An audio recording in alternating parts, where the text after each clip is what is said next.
Hello everyone. इस class में आज हम लोग लक्षण की बात करेंगे। हमने देखा था कि शास्त्र की त्रिविध प्रवृत्ति होती है जिसे हम उद्देश्य, लक्षण और परीक्षा के नाम से जानते हैं।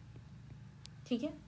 और जो ये तीन प्रवृत्तियां बताई गई हैं उन सबकी बहुत ही उपयोगिता है, क्योंकि शास्त्र की रचना जिस उद्देश्य से होती है उस उद्देश्य की पूर्ति इन तीनों के बिना हो ही नहीं सकती।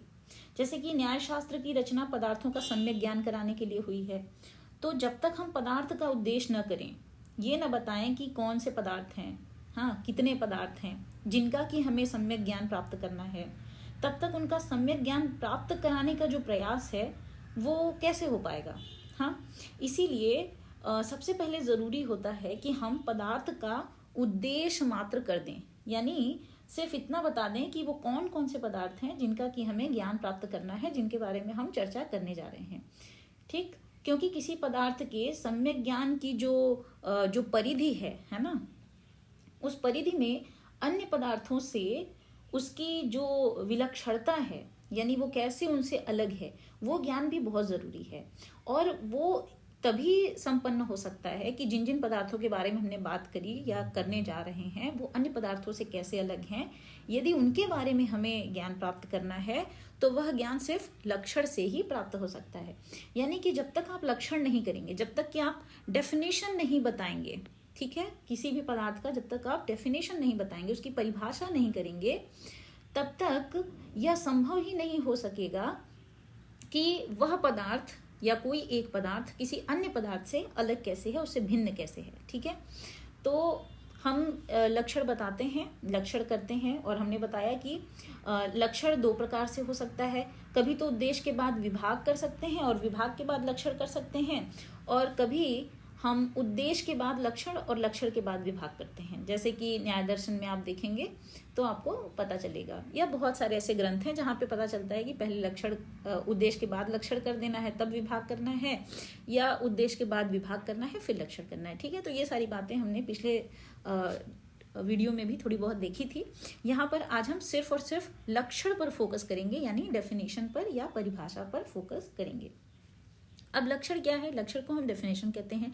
लक्षण में दो भाग होते हैं या उसके दो एलिमेंट्स हैं, एक तो है लक्ष्य और दूसरा है लक्षित। इसे ही हम डेफिनेशन कहते हैं इंग्लिश में, और लक्ष्य को डेफिनिएंडम कहते हैं और लक्षित को डेफिनिएंस कहते हैं। तो लक्ष्य क्या है? लक्ष्य वह पदार्थ है, यानी वह एलिमेंट है जिसे हम डिफाइन करना चाहते हैं। जैसे मान लीजिए कि यदि आप ज्ञान की परिभाषा कर रहे हैं, तो ज्ञान की परिभाषा में जो लक्ष्य है वह क्या है? यह ज्ञान स्वयं है, यह ज्ञान लक्ष्य है जिसकी हम परिभाषा कर रहे हैं। तो ज्ञान लक्ष्य है क्योंकि इसकी परिभाषा करनी है। अब लक्षित क्या होगा? जिन टर्म्स में आप इसकी परिभाषा करेंगे। ठीक है, तो यदि आप कहते हैं कि जो अविसंवादक होता है, ठीक है, या जिसे अगर आप कहते हैं कि अविसंवादकम ज्ञानम, ऐसा, तो जो अविसंवादक है वो ज्ञान है।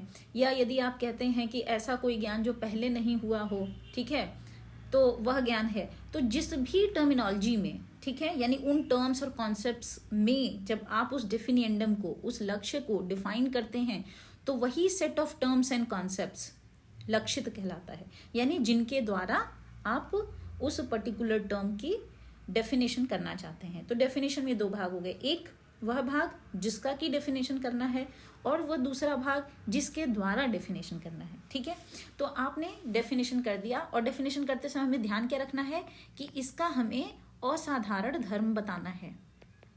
ठीक है, ऐसे धर्म बताने हैं जो सिर्फ और सिर्फ इसी में हो, किसी अन्य में ना हो, यानी कि ऐसा धर्म बताएं आप ज्ञान का जो ज्ञान में ही हो, किसी अन्य में ना हो। तो यदि आपने डेफिनेशन कर दिया, आपने बता दिया कि XYZ, ठीक है, ये हमारा डेफिनेशन है, तो अब इसके बाद परीक्षा करके देखेंगे कि कहीं वो डेफिनेशन ठीक है या नहीं ठीक है। तो परीक्षा करते समय हमें पता चलता है कि लक्षण में कोई दोष है या नहीं है।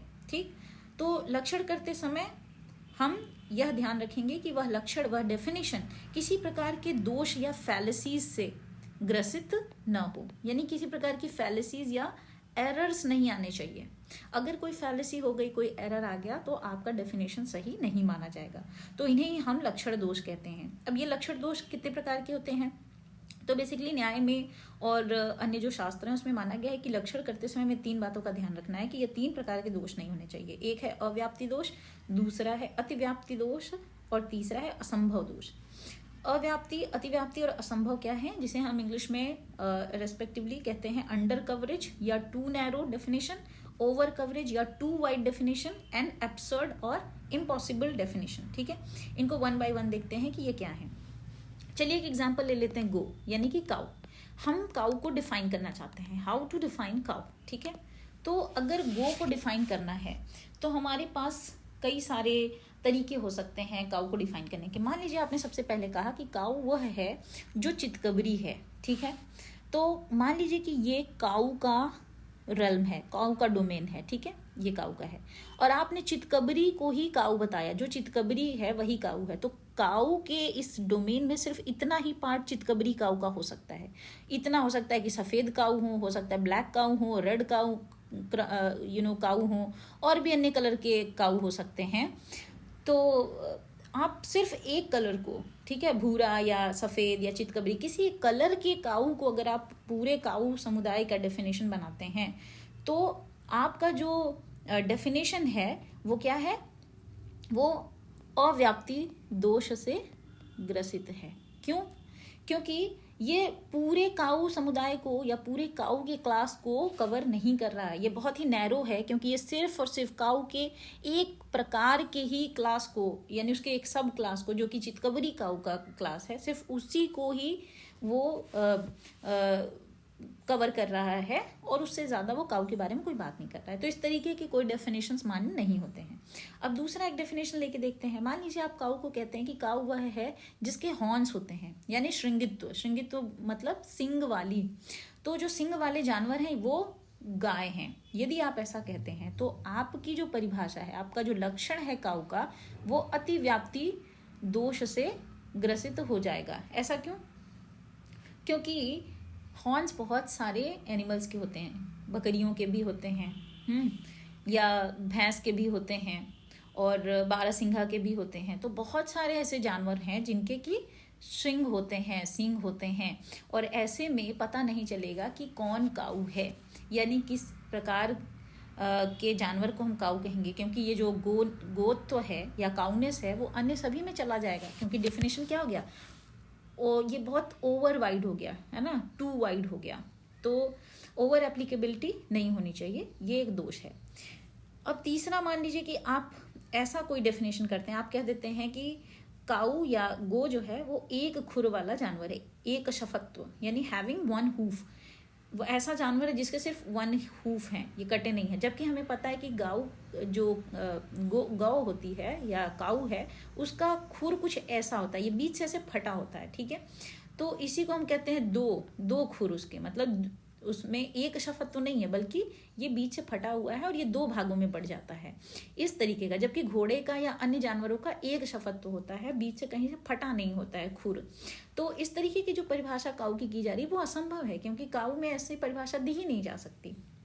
तो अब आप सोच रहे होंगे कि फिर काऊ की ऐसी कौन सी परिभाषा करें जिससे कि हम गाय को ठीक ठीक परिभाषित कर सकें, और वह परिभाषा सिर्फ और सिर्फ गो में ही जाए, काऊ में ही जाए, किसी अन्य जानवर में न जाए। या ऐसा भी ना हो कि वो गाय के पूरे क्लास को कवर ना करके सिर्फ एक ही हिस्से को, पार्शियल एप्लीकेबिलिटी के ही रूप में वो जाना जाए। तो इन सब बातों को, यानी ये 3 दोष, अव्याप्ति दोष, अतिव्याप्ति दोष और असंभव दोष, इन तीनों दोषों को हटाते हुए हम कैसी परिभाषा करें जो गो को सही सही मायने में डिफाइन कर सके। तो कहा गया है कि सासनादिमत्व, यानी सासना अर्थात गलकंबल। गलकंबल मतलब जो गले के नीचे लटकने वाला चर्म होता है ना, इसी को हम लोग कहते हैं ड्यूलैप। ये जो ड्यूलैप होता है ये सिर्फ गो में ही पाया जाता है। अब जिस समय पर यह लिखा गया था शास्त्र, या जिस समय पर इस तरह की बातें होती थी, उस समय यहाँ पर ऐसे जानवर नहीं थे अन्य जिनके पास ड्यूलैप होता था। आजकल बहुत सारे अन्य जानवर हैं जिनमें ड्यूलैप पाया जाता है, जैसे कि बहुत सारे कुत्ते की प्रजातियां हैं, डॉग्स की, जिनके ड्यूलैप होते हैं। पर इस तरीके के जानवर यहाँ पर थे नहीं, तो उस समय इस तरह का डेफिनेशन करना स्वाभाविक था कि शास्त्रकारों ने ऐसा कहा कि गले के नीचे लटकने वाला चर्म जो है वो ड्यूलैप है, जिसे हम सासना कहते हैं, और यह सासना सिर्फ और सिर्फ गो में ही पाया जाता है। तो ऐसा जानवर जिसके पास सांस ना हो यानी गलकंबल हो वही गाय है। ऐसी परिभाषा उन्होंने दोष मुक्त कही और इसे ही सही लक्षण माना गो का। अब अन्य जो ये जो परीक्षा अभी हम यहाँ कर रहे हैं, क्योंकि हमें पता है कि जब डेफिनेशन करेंगे तो डेफिनेशन के बाद हम परीक्षा करते हैं कि वो परीक्षा में सफल हो रहा है कि नहीं, वो लक्षण कितना सही है कितना सही नहीं है, क्या हम उसे लक्षण माने भी नहीं माने या नहीं माने, तो हम परीक्षा करते हैं। और उस परीक्षा में हम बहुत सारे अन्य दोषों को भी हटाते हैं। जैसे कि हमारी परीक्षा में आत्माश्रय दोष, अन्योन्याश्रय दोष या चक्रक दोष या अप्रसिद्धि आदि बहुत तरह के दोष होते हैं जो आ सकते हैं, वो नहीं आने चाहिए। जैसे एक एग्जाम्पल लेके मैं बताऊंगी, कुछ लोगों का कहना है कि सासना को भी यदि हम गाय के लक्षण के रूप में स्वीकार करें या गलकंबल जिसे हम कह रहे हैं, यदि उसको हम गो का लक्षण स्वीकार करें तो भी यहाँ पर दोष है। ऐसा दोष क्या है? जैसे अन्योन्याश्रय या चक्रक दोष हम इसे कह सकते हैं, क्योंकि गो को समझने के लिए आपको क्या जानना है? गो को अगर आप जानना चाहते हैं तो आपको जानना है कि गलकंबल क्या है, क्योंकि गलकंबल जिसके पास है वही गो है। अब गलकंबल जानने के लिए कि गलकंबल क्या है, इसको जानने के लिए आपको गो को जानना है, क्योंकि गलकंबल कहीं और नहीं होता है, सिर्फ गो में ही होता है। तो गो को गलकंबल की और गलकंबल को गो की आवश्यकता है। एक दूसरे के बिना एक दूसरे को समझना यहाँ पर संभव नहीं है, इसलिए यहाँ पर अन्योन्याश्रय और चक्रक दोष होते हैं। तो कुछ लोग इस लक्षण को भी ठीक नहीं मानेंगे।